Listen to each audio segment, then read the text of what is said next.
Hello dear students. आज हम लोग हमारा जो लेसन 5 है घाटात घाट वरंदा घाट उसी को कंटिन्यू करेंगे। लास्ट वीडियो में मैंने आपको ये जो वरंदा घाट है इसके बारे में बताया था इन्फॉर्मेशन। इसका हमने आधा इस लेसन का एक्सप्लेनेशन भी देखा है। आपण अर्ध एक्सप्लेनेशन केलं होतं। अब हम जो बचा हुआ एक्सप्लेनेशन है वो करेंगे। यहाँ से हमें स्टार्ट करना है ना। यस, कावळा किल्ला तसा बराच मोठा आहे। तो फोडूनच वरंदा घाटाचा शेवटचा टप्पा तयार केला आहे। कावळा किल्ला मैंने आपको बताया था कि लास्ट जो वीडियो था उसमें बताया था कि ये जो कावड़ा किला है ये क्या है, बहुत ही यहाँ पे प्रसिद्ध, बहुत ही फेमस प्लेस है। और वो तो फोडूनच वरंदा घाटाचा शेवटचा टप्पा तयार झाला आहे। उस किले को फोड़ के ही जो वरंदा घाट है उसका एंड, शेवटचा टप्पा में उसका एंड बनाया गया हुआ है। किसको फोड़ के? ये जो कावड़ा किला है इसको तोड़ के इस वरंदा घाट का एंड बनाया गया है। श्री वाघजाई मंदिराच्या बरोबर वरच्या भागात डोंगर माथ्याजवळ 9 टाक्यांचा समूह आहे। अब ये जो वाघजाई मंदिर है मैंने आपको बताया था ये किसका मंदिर है, तो ये एक देवी का मंदिर है। तो इस मंदिर क्या वरच्या भागात, इस मंदिर का जो ऊपर का भाग है डोंगर माथ्याजवळ, वहाँ पे डोंगर है और उसी के पास 9 टाक्यांचा समूह आहे। वहाँ पे क्या है? 9 टाक्या। टाक्या मीन्स 9 टंकियाँ है वहाँ पे अलग अलग। मतलब टाकी हम लोग बोल सकते हैं, टंकी को ही बोलते हैं कि टाकी। समूह मीन्स ग्रुप है, 9 टंकियों का एक ग्रुप है। कोणे एकेकाळी तो कावळ्या किल्ल्याचा एक भाग होता और कुछ समय से पहले वो कावड़ा किला जो है वो फोर्ट उसी का एक भाग था। मतलब वो जो 9 टंकियाँ थी ये भी कावड़ा किला में ही थी। अब वो नहीं है क्योंकि अब उसको तोड़ दिया गया है, दोनों अलग हो चुके हैं। भजी वडे चहाच्या टपऱ्यांच्या बाजूने अवघ्या 10-15 मिनिटातच इथं जाऊन पोहोचता येतं। भजी वड़े चहाच्या टपऱ्यांच्या बाजूने, अगर हम लोग उसी साइड से जाएंगे, भजी वो जो चाय की जो टपरी है उसके साइड से जाएंगे तो 10-15 मिनट में ही हम लोग पहुंच सकते हैं। कहाँ पे? ये जो कावड़ा किला है यहाँ पे हम लोग 10-15 मिनट में, वो जो दुकानें हैं चाय की उससे मतलब खाली 10-15 मिनट का ही अंतर है। पाण्याला जीवन का म्हणतात ते इथं आल्यावर कळतं। और पानी जीवन क्यों है हमारे लिए, पानी इतना इम्पोर्टेंट क्यों है, ये हमें कब समझ में आता है? जब हम ये टंकियाँ देखेंगे। मतलब कहाँ पे हम लोग 10-15 मिनट में पहुँच सकते हैं? तो ये जो टंकियाँ हैं 9 टाक्यांचा समूह यहाँ पे, और ये भी कावड़ा किला का ही एक भाग है। तो पानी को जीवन क्यों बोला जाता है ये हमें इन टंकियों के पास जाने के बाद समझ में आता है। काळ्याशार पाषाणात खोदलेली पाण्याची ती टाकी कित्येक वर्ष कित्येकांची तहान भागवत असेल कोण जाने। ये जो टंकी है पानी की बहुत बड़ी है और वो टंकी सीमेंट कंक्रीट की नहीं तो पत्थर की है, ब्लैक पत्थर, काळ्याशान पाषाणात। और वो खोदी हुई टंकी है नीचे, मतलब ज़मीन के अंदर है। और वो कितने सालों से कितने लोगों की प्यास बुझा रही है ये हमें भी पता नहीं है। मतलब वो कितनी, लेखक हमें बताना चाहते हैं कि ये बहुत ही बड़ी टंकी है और वो बहुत सालों से बहुत लोगों की प्यास बुझा रही है। ओल्या वाटेने परत जाताना अंगावरचे कपडे हमखास रंगतात। और फिर जब हम वो टंकियों को देख के वापस निकलते हैं तब हमारे कपड़े क्या हो जाते हैं? हमखास रंगतात, म्हणजे खराब हो जाते हैं कलर से।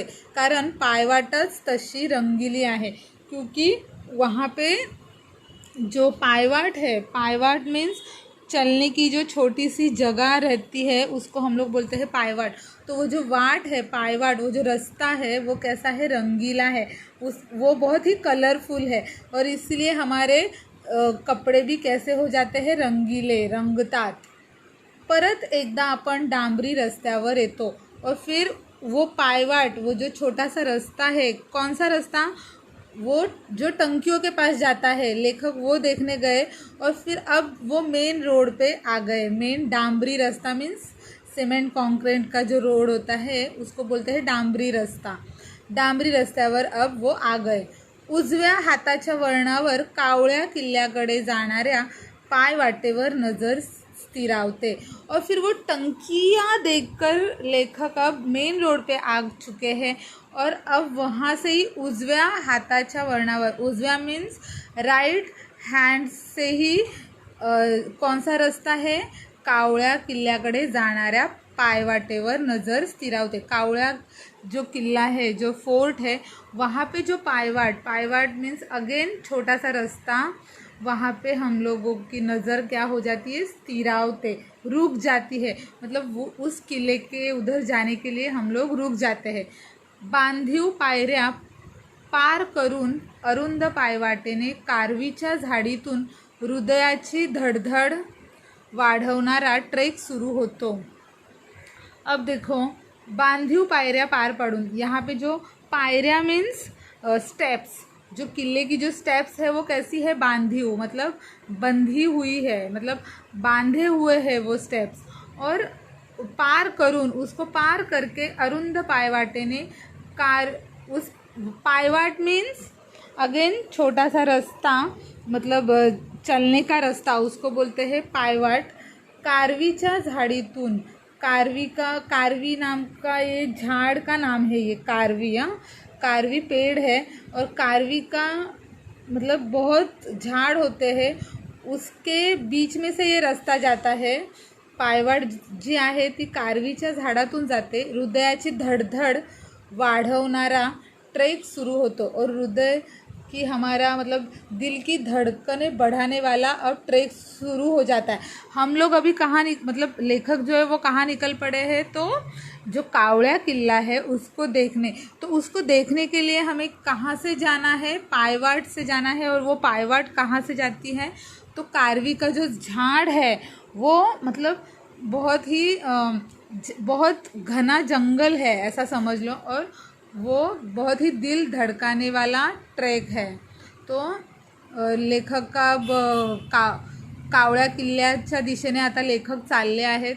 वरंधा घाटाच्या उत्तरेला पसरलेल्या डोंगराच्या सोंडेवरून जाताना डावीकडे खाली वरंधा घाटाचा कोकणात उतरत जाणारा वळणावळणाचा रस्ता दिसतो।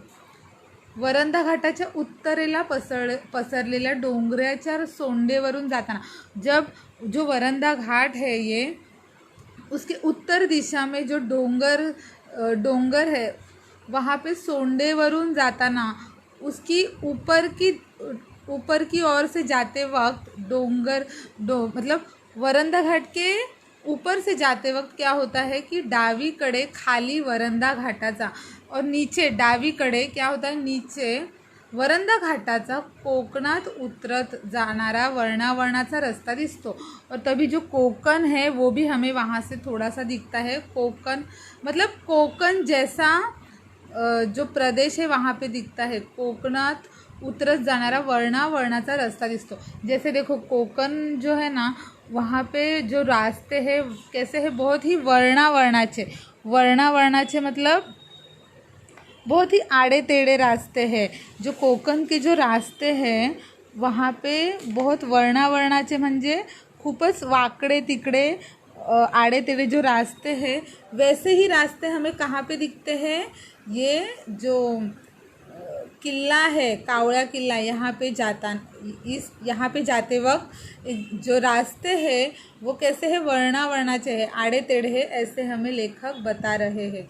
इथून पाय सटकला की थेट समर्थांच्या शिवथर घळीत। और अगर समझो मतलब ये जो रास्ता है कैसा है, डेंजर है, ऐसा हमें लेखक बता रहे हैं।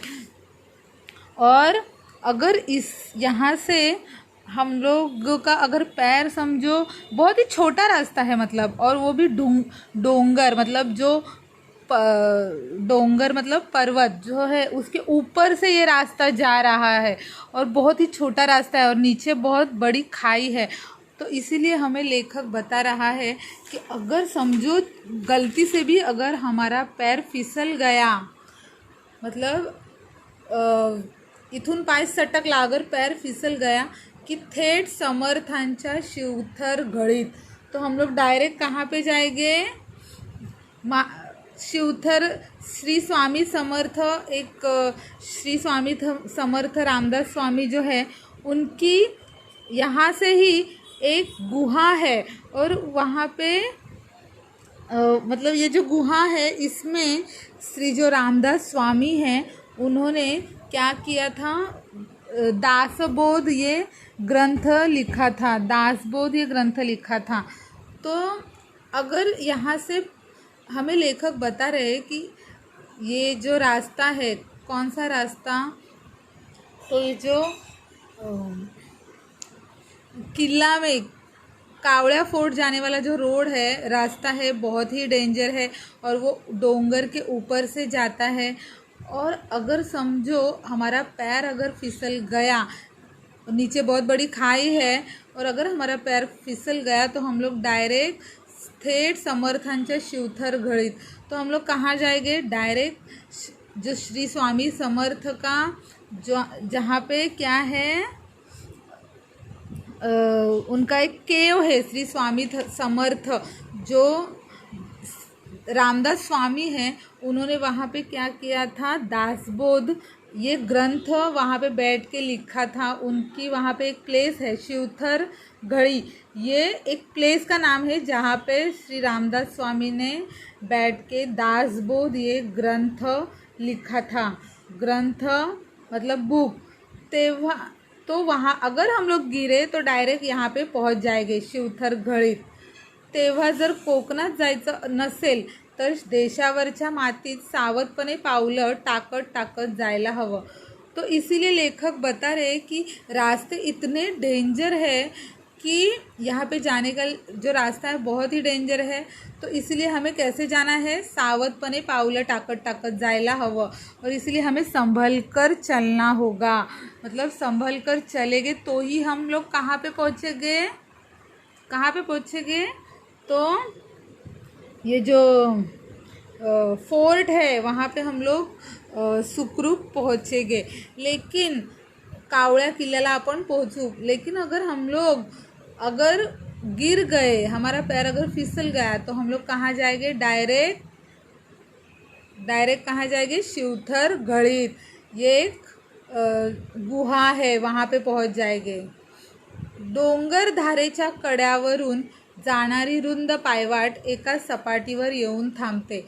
डोंगर धारेच्या कड्यावरून जाणारी अरुंद पायवाट एका सपाटी, और फिर ये जो पायवाट है, फिर ये जो रास्ता है जो बहुत ही डेंजर था, जो डोंगर से जा रहा था, जो पर्वत से निकल रहा था, वो आखिर ख़त्म हो जाता है और एका सपाटीवर येऊन थांबते, और फिर एक अच्छा रास्ता हमें मिल जाता है, दिखने लगता है। तशी सपाटी ही अरुंदच। ये भी वैसे जो सपाटी मतलब एक चौड़ा सा मैदान, तो ये जो मैदान है ये भी क्या है? अरुंद। अरुंद मीन्स छोटा ही है। ये जो मैदान यहाँ पे हमले थोड़ी देर बाद दिखने लगता है वो भी छोटा ही है। तिथून पुन्हा एकदा कारवीची झाडी बाजूला करत करत शेवटी एका टेकडीची उतरून अखेरची चढाई समोर येते। अब उधर से एक मैदान दिखता है, वो भी छोटा है, लेकिन फिर वापस वहाँ से क्या होता है, फिर से कारवी की जो झाड़ है बहुत है उसमें भी, और उसको साइड करते करते फिर हमें क्या फिर जो हमारी मंजिल है, जो भी जो फोर्ट है वो आखिर हमें दिखने लगता है। शेवटी एका टेकडाची उतरण, टेकड़ी मतलब फिर से एक छोटा सा जो डोंगर है वो उसको पार करके फिर हमें वो जो फोर्ट है कावड़ा फोर्ट वो दिखने लगता है। इथून वरंदा घाटाचं मस्त दर्शन घडतं और यहाँ से हमें वरंदा घाट जो है वो भी बहुत अच्छा सुंदर दर्शन भी उसका देखने मिलता है। डोंगराच्या सोंडेच्या शेवटी जोत्याचे अवशेष आणि ढासळून गेलेल्या बुरुजाचे अवशेष दिसतात। डोंगराच्या सोंडेच्या शेवटी जो पहाड़ है बड़ा, इसमें इसके जो शेवटी मतलब इसका जो टोक आहे, ह्याचं डोंगराचं जे शेवटचं टोक आहे, जो पहाड़ की जो आखिर का जो भाग है वहाँ पे ज्योत्याचे अवशेष मतलब कुछ रिमेनिंग जो भी अवशेष है कुछ हमें दिखाई देता है। अवशेष मीन्स कुछ चीज़ें दिखती है टूटी फूटी आणि ढासळून गेलेला बुरुज, और वो जो डोंगर कैसे टूटा हुआ है बुरुज वो भी हमें उस दिखता है। मतलब क्या बोल सकते हैं हम लोग कि वो जो डोंगर है वो किस तरह से ऊपर की तरफ से कैसे टूट चुका है थोड़ा बहुत, वो हमें यहाँ पे देखने मिलता है। नाउ लास्ट पॅरा है, कोकणातला निसर्ग पाहत काही वेळ इथेच शांत उभं राहायला हवं। और ऐसा हमें महसूस होता है जब हम ये प्लेस पे पहुँचते हैं, ये जो फोर्ट है यहाँ पे हम लोग पहुँचते तब हमें कोकणातला निसर्ग पाहत काही वेळ इथे शांत उभं राहायला हवं। तो ऐसा लगता है कि जैसे हम कोकण में पहुंच गए हैं, क्योंकि कोकण तो सभी को पता है कि बहुत ही सुंदर प्लेस है, वहाँ पे एकदम ग्रीनरी होती है। तो उसी तरह की ग्रीनरी हमें इस वरंदा घाट में भी देखने मिलती है। निसर्ग गीत अनुभवायला हवं, और कोई निसर्ग का कोई भी सॉन्ग निसर्ग गीत हमें यहाँ पे सुनना चाहिए, ऐसे लेखक बता रहे हैं। परतीच्या प्रवासात डोळ्यात साठवलेलं ते पावसाचे 4 क्षण, और अब लेखक जब वापस निकलते हैं ये सब देख के, मतलब यहाँ से अब उन्होंने जब ये फोर्ट देखा और फोर्ट के बाद उन्होंने क्या देखा, वरंदा घाट भी देखा, और अब वरंदा घाट में उनको किसका दर्शन हुआ, कोकणातला निसर्ग, उसका भी दर्शन हो चुका है। और अब वो परतीच्या प्रवासात डोळ्यात साठवलेले ते पावसाचे 4 क्षण, अरुंद पायवाटेवरून अनुभवलेला तो थरार, कारवीच्या झाडाचे ते काडकन मोडणं आणि त्याचा आवाज ऐकून काळजात लख्ख होणं आणि लगेच त्यातून सावरणं, हे सारं काही आठवत राहतं। अब लेखक अपने परतीच्या रस्तेवर मतलब अब अपने घर की ओर निकल पड़े हैं, वापस जाने के लिए निकल पड़े हैं, लेकिन उनको क्या क्या याद आ रहा है, पावसाचे क्षण, पावसाचे 4 क्षण, अरुंद पायवाटेवरून अनुभवलेला थरार, जो भी छोटे से जो रास्ते थे उनको ध्यान में रखने वाली वहाँ से जो भी चीज़ें हैं वो यहाँ पे बताई गई है कि उनको याद रहने वाली चीज़ें कौन सी है। अब वो वापस निकले हैं घर के लिए, इसलिए उनको जो याद रहने वाली चीज़ें हैं वो है पावसाचे क्षण, अरुंद पायवाटेवरून अनुभवलेला थरार, मतलब जो छोटा सा रास्ता था डोंगर की ऊपर से, और वो वहाँ से चल रहे थे तब उनके दिल में जो भी हो रहा था थरार, मतलब बहुत ही दिलचस्प, वो जो जैसे डर गए थे तो वो कारवीच्या झाडाचे ते काडकन मोड़ना, कारवी का झाड़, उन कारवी के झाड़ के तरफ से जब वो गुज़र रहे थे तब वो अचानक से टूट रहे थे झाड़, और फिर उनका जो आवाज़ आणि त्याचा आवाज़ ऐकून काळजात लख्ख होणं, वो झाड़ का आवाज़ सुन के कारवी का उनके काळजात काय व्हायचं, त्यांच्या लख्ख म्हणजे दिल में क्षणभर एकदम वो एकदम डर जाते थे, क्षणभर थोड़ा डर जाते थे। किसका आवाज़ सुन के, कारवी का झाड़ का आवाज़ सुन के, और लगेच त्यातून सावरणं, और फिर अगेन वो वापस क्या हो जाते थे, रिकवर हो जाते थे। सावरणं मीन्स वो अगेन नॉर्मल हो जाते थे, सावरणं रिकवर, हे सारं काही आठवत राहतं। आणि ये सब कुछ क्या होता है, लेखक को याद आ रहा था। हसता हसता रडवणारा आणि रडत हसवणारा हा ट्रेक एन्जॉय करायचा असेल तर वरंदा घाटाच्या दिशेने आपल्या गाडीची चाकं वळवायला हवी। एंड में लेखक ने बोला है कि हंसता हंसता रड़वनारा, मतलब हम लोग हंसते हंसते यहाँ पे अगर हम लोग आएंगे तो हंसते हंसते क्या करेंगे, रोना शुरू कर देंगे, और रोते रोते क्या करेंगे, हंसना शुरू कर देंगे। तो ऐसा ये जो ट्रैक है ये एंजॉय कर, हंसते हंसते हम लोग रोएंगे, रोते रोते हंसेंगे, ऐसा एंजॉय करेंगे ये ट्रैक। और अगर ये ट्रॅक अगर हमें ऐसे अगर एन्जॉय करना है इस तरह से, तर आपल्याला काय वरंदा घाटाच्या दिशेने आपल्या गाडीची चाकं वळवायलाच हवी। तो हमें ज़रूर एक बार लाइफ में ये जो वरंदा घाट है ये देखने के लिए ज़रूर जाना चाहिए, ऐसा हमें बता रहे हैं लेखक। कि हमें गाड़ी से जाओ, चाहे टू व्हीलर पे जाओ, चाहे जैसे भी जाओ, लेकिन हमें ये जो वरंदा घाट है ये ज़रूर देखना चाहिए लाइफ में एक बार, ऐसा ये जो लेखक है वो हमें बता रहे हैं। तो बच्चों, आई होप कि आपको ये लेसन अच्छी तरह से अब समझ में आया होगा। अब हम कुछ शब्दार्थ देखेंगे। वेद मीन्स लक्ष्य, बेफाम सुसाट वेगाने, पोटभर मार खाने मीन्स भरपूर मार खाणे, प्रत्यय मीन्स अनुभव, रोरावत म्हणजे रोरो आवाज करत, विहंगम मीन्स विलोभनीय सुंदर, चापणे मीन्स खाने, मतलब वो जो खाना खाते थे उसको बोला गया है चापने, खा रहे थे जो स्टॉल के ऊपर। कारवी एक झाड़ है, मैंने बताया था एक झाड़ है कारवी का पेड़। अवशेष म्हणजे शिल्लक, जो भी बचा हुआ है, शिल्लक राहिलेला भाग बचा हुआ। तो बच्चों, आपको ये जो शब्दार्थ है ये अपने बुक में कॉपी करने हैं।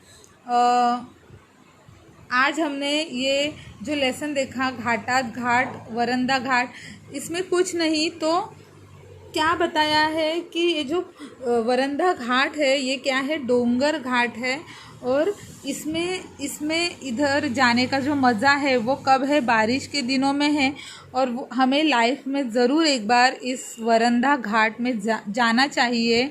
और वहाँ पे क्या है, जो कावड़ा किला है वो भी देखना चाहिए।